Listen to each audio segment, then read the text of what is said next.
அனுப்புறாங்க ஸ்கூலுக்கு.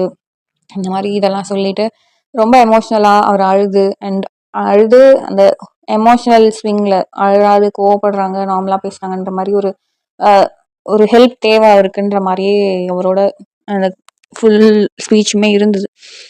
ஸோ இதில் வந்து நமக்கு யார் மேலே தப்பு அப்படிங்கிறத தாண்டி அவர் ஒரு ஹியூமன் அப்படிங்கிறத நம்ம கன்சிடர் பண்ணோம் அப்படின்னா, இதுவே வந்து இதை ஆர்த்தி முதல்ல வீடியோ போட்டு அழுதுருந்தாங்கன்னா அப்படியே ஒரேடியா வந்து ஸ்விட்ச் ஆகி டோட்டலாக வந்து இவருக்கு அகெயின்ஸ்டா இருக்கும். பட் அப்படியே இருந்தாலும் இன்னுமே வந்து ஆர்த்திக்கு தான் வந்து நிறைய பேர் சப்போர்ட் பண்ணிட்டு இருக்காங்க.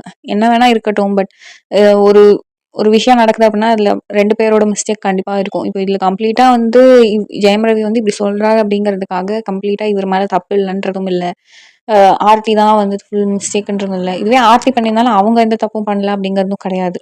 பட் இவர் சொன்ன விஷயங்கள் படி பார்க்கும்போது இவர் ஒண்ணுமே பண்ணலையே, இது நார்மல் திங் தானே, இது எதுக்கு வந்து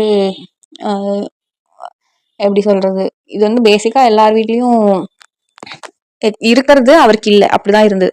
ஸோ அதுலயுமே வந்து இவர் சொன்ன விஷயங்கள் நான் பசங்களுக்காக தான் இவ்வளவு நாள் பொறுத்துக்கிட்டு இருந்தேன்ற மாதிரி விஷயங்கள், அதாவது பழங்காலத்துல அதாவது போன ஜென்ரேஷன் வரைக்குமே இதை வந்து விமென் சொல்லி தான் நம்ம வந்து கேட்டிருக்கோம். அதாவது பசங்களுக்காக தான் நான் அவங்க கூட இருக்கேன்ற மாதிரி விமென்ஸ் தான் அதிகமாக சொல்லியிருக்காங்க. But for the first time நான் வந்து கேட்குறேன், இவரை வந்து சொல்கிறேன் பசங்களுக்காக தான் இவ்வளோ நாள் பொறுத்துட்டு இருந்தேன்னு.